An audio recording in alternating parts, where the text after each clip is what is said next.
건강과 행복을 위해 중요하고 쓸만하고 바른 의학 정보를 쉽게 전해드리는 닥터 김건강TV. 안녕하세요. 내과 전문의 김주영입니다. 자, 이 싸움에서 과연 승자는 누구일까요? 최후의 승자는 누구일까요? 최후까지 살아남을 것은 바이러스인가 아니면 사람인가? 여러분 이런 얘기 들어보셨죠? 인류의 마지막 대재난은 핵전쟁이 아니라 팬데믹일 것이다. 앞으로 바이러스 때문에 인류가 멸망한다. 과연 그럴까? 지금 코비드야 그렇다고 치고 나중에 더 독한 놈이 오면 어떻게 될까? 이런 생각들. 여기에 대한 제 생각을 말씀드리겠습니다. 물론 저는 제가 옳다고 생각하고 말씀을 드리는 것입니다. 바이러스의 종류가 무수히 많은데 사람과 관련된 바이러스가 한 220개라 그럽니다. 해마다 한 서너 개씩 늘어나는데 대부분은 사람의 속에서 조용히 잘 살고 있는 것들이죠. 얘네들이 무엇을 하는지는 우리가 잘 아직은 모르지만 아마도 중요한 일을 하고 있다고 생각을 해요. 제가 이전에 내보낸 방송 중에서 착한 바이러스도 있나요? 하는 내용이 있는데 한번 꼭 보시기 바랍니다. 제가 지금까지 한 방송 중에서 아마 가장 독창적이고 저에게는 적어도 크게 도움이 되었던 내용입니다. 한번 안 보신 분들은 꼭 보시기 바랍니다. 대부분의 바이러스들은 우리와 잘 살고 있지만 우리에게 큰 질병을 일으켰던 몇 개의 바이러스들을 살펴보면서 인류와 바이러스의 전쟁, 지난 전적이 어떻게 됐나 좀 살펴보겠습니다. 한일전 축구를 하면 맨날 그런 얘기 나오죠. 역대 전적. 특별히 지독했던 바이러스 세 가지만 저희가 오늘 살펴보겠습니다. 첫째는 천연두입니다. 제가 지금 사진을 하나 보여드릴 텐데 미리 말씀을 드리지만 좀 징그러운 사진이니까 이해하시고요. 천연두를 옛날에 한국에서는 마마라고 그랬죠. 손님 마마 혹은 그냥 손님이라고 불렀습니다. 왜냐하면 너무 무서워서 그 이름을 얘기하면 더 크게 당할까 봐. 손님 오셨다. 수천 년 동안 인류와 함께 살았었습니다. 아주 무서운 바이러스였습니다. 사망률이 30%에 이르렀죠. 전염도 잘 되고 치명률도 높은 아주 무서운 바이러스. 그래서 역사의 모든 전쟁에서 사망한 사망자보다 훨씬 더 많은 사망자를 냈던 바이러스입니다. 그리고 또한 당시 실명, 눈이 머는 최대 이유가 이 바이러스 때문이었고 회복되더라도 우리가 알다시피 얼굴에 상처가 평생 남는 고약한 바이러스였죠. 역사도 많이 바꿨습니다. 유럽인들이 아메리카 대륙으로 올 때 천연두를 묻혀왔기 때문에 여기에 면역이 없던 아메리카 원주민들이 대량으로 죽어나갔죠. 그래서 유럽 사람들이 여기다가 식민지를 세우기가 쉬웠었습니다. 20세기만 해도 3억 명이 사망했다 그래요. 1967년도에도 1,500만이 사망했던. 그런데 1977년에 마지막 환자가 나왔고 드디어 1980년에 근절됐습니다.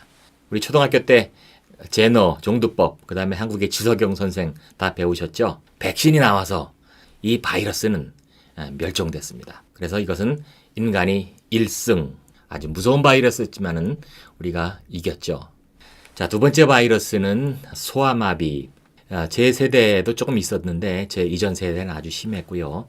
이것도 역시 인류와 함께 오래 수천 년 동안 같이 있었는데 1950년대에 백신이 나옴으로써 이 소아마비는 이제 대부분의 선진 사회에서는 완전히 근절됐죠. 제3세계에서도 거의 없어져 가고 있는데 작년에 소아마비가 있었던 두 나라는 아프가니스탄과 파키스탄 뿐이라고 합니다. 아마 정치적인 이유로 인해서 이 백신 접종을 안 했던 것 같아요.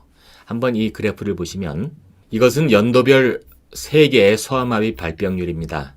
2012년 이후에는 거의 없어지다시피 했다가 2019년에 다시 아프가니스탄, 파키스탄에 의해서 좀 더 늘었습니다. 이 파란 선은 자연 발생되는 소아마비고요. 빨간 선은 백신으로 인한 소아마비입니다. 이게 무슨 얘기냐? 백신을 맞으면 소아마비가 생긴다는 뜻이 아니고 제3세계에서는 아주 만들기 쉽고 값이 싼 경구용 백신을 먹습니다. 아이들한테 이렇게 떨어뜨려 주죠. 그런데 이 백신은 힘이 없는 바이러스입니다. 바이러스를 아주 해롱해롱하게 만들어서 별 구실을 못하게 하는 것들인데 이것을 먹으면은 이 안에서 이제 면역이 생기는데 이제 이런 경구 바이러스를 먹어서 바이러스가 이제 나중에 대변으로 배출이 되는데 제3세계의 경우에는 아직도 백신 접종을 안 한 아이들이 많습니다. 그런 아이들에게 이 백신으로 들어왔다가 배출된 이 바이러스가 전염이 되면 이 아이들이 소아마비에 걸린다는 이런 뜻입니다. 소아마비 백신을 먹은 아이가 그것 때문에 소아마비에 걸린다는 뜻이 아니고 그것이 배출됐는데 그것을 백신을 접종을 안 한 다른 아이들이 섭취할 때 바이러스가 걸린다. 그래서 이 해결책은 뭘까요? 모두가 백신을 접종하는 것이죠. 선진국에서는 경구용 백신이 아니라 이제 주사로 맞습니다. 주사로 맞는 소아마비 바이러스는 완전 무력화된 것이기 때문에 이런 문제가 없죠.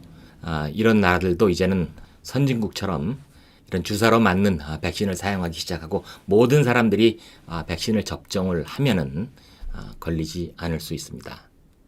그래서 거의 모든 사회에서 이제 찾아볼 수 없는 소아마비, 이것도 역시 인류가 이긴 경우가 되겠습니다. 세 번째, 여러분 다 잘 아시고 기억하시는 HIV, 에이즈를 일으키는 바이러스죠. 후천성 면역 결핍증 바이러스. 그것이 처음 나왔을 때 우리가 받았던 충격, 여러분 다 기억하시죠?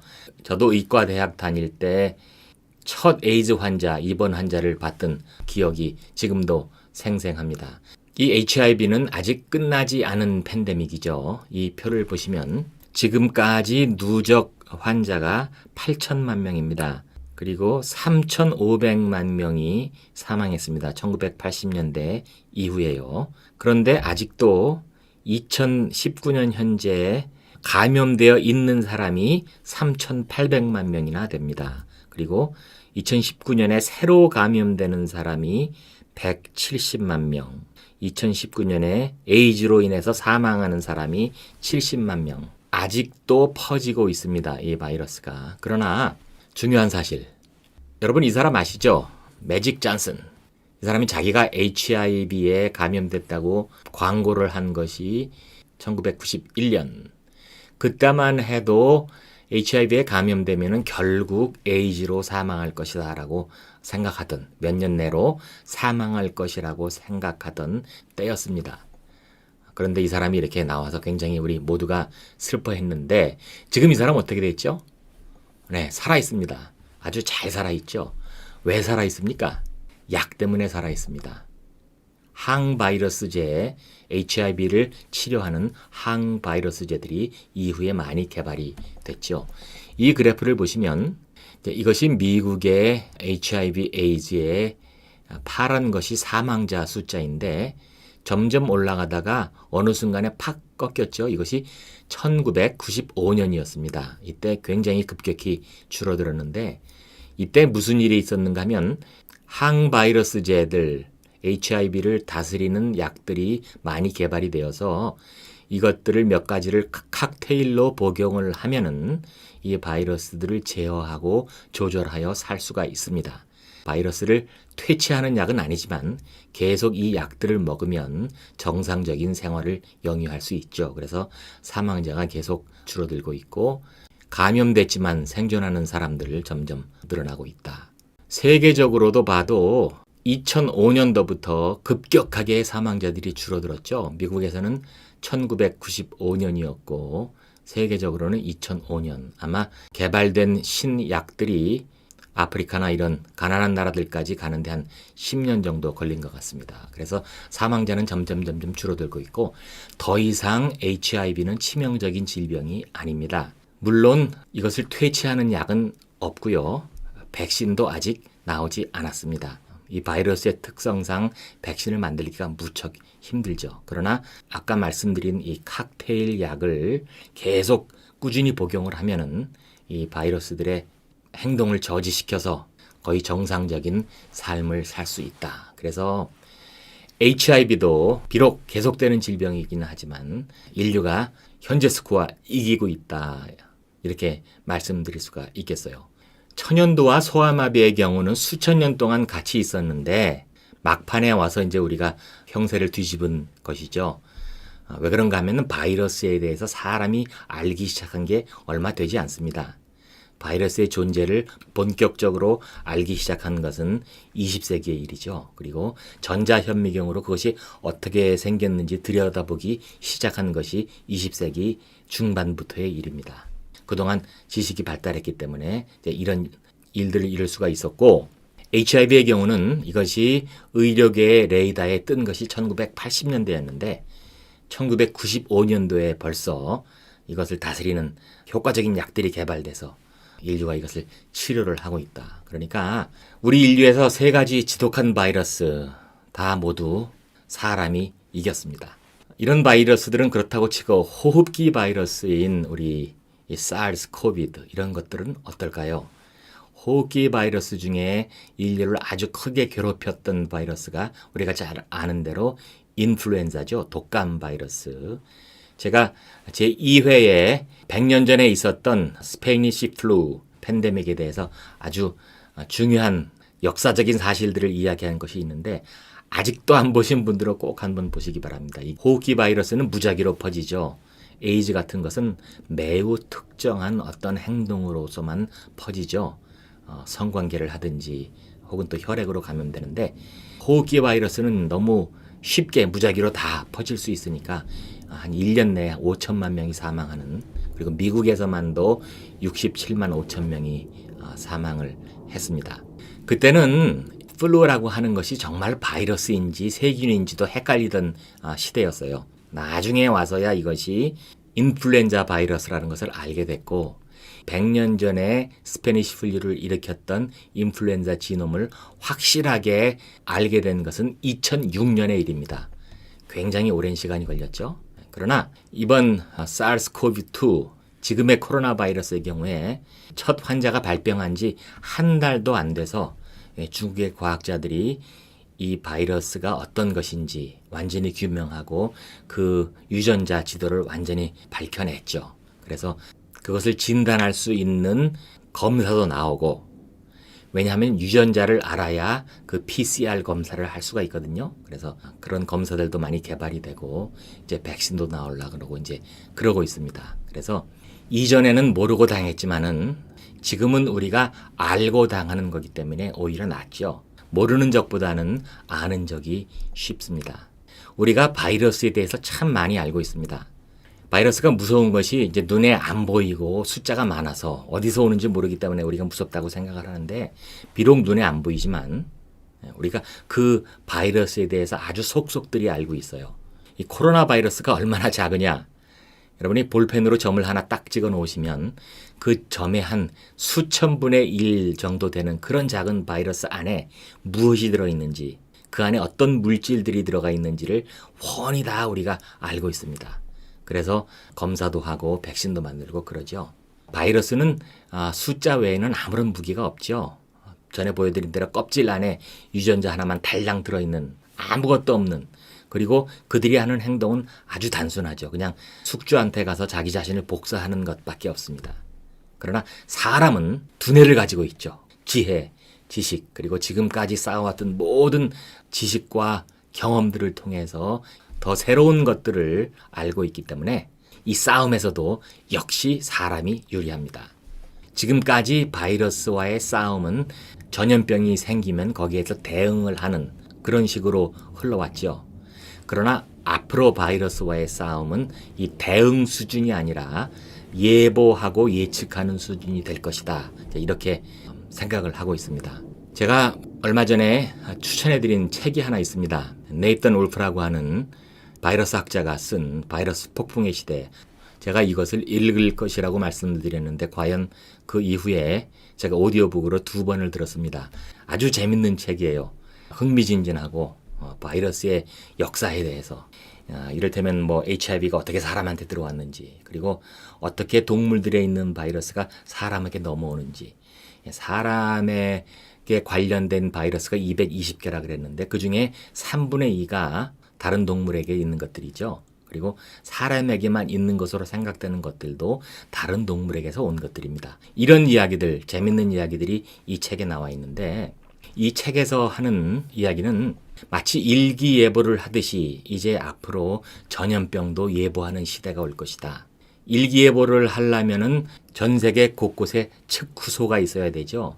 마찬가지로 감염병 학자들도 전 세계 곳곳에다가 사람에게 전파할 수 있는 바이러스를 가진 동물들, 이를테면 아프리카의 침팬지라든지 중국의 박쥐라든지 또 요즘 나오는 밍크라든지 이런 동물들을 혈액을 채취해서 새로운 바이러스들이 있는지 또 바이러스가 변형을 일으켰는지를 계속 이제 꾸준히 정기적으로 조사를 해서 이것을 컴퓨터에 입력을 해놓고 새로운 것들이 오면 이제 금방 알 수 있도록 할 것이다. 그리고 세계 어느 곳에서든지 어떤 좀 다른 감염성 질환이 생길 때 그것들을 보고하고 전달하고 하는 그런 시스템을 만들어서 전 세계가 공유해서 함께 대처할 수 있도록 이제는 대응 수준이 아니라 어디서 어떤 바이러스가 몰려올 것이다 라고 하는 것을 예측하는 그런 수준이 될 것이다. 그런 시대가 분명히 온다고 저는 확신합니다.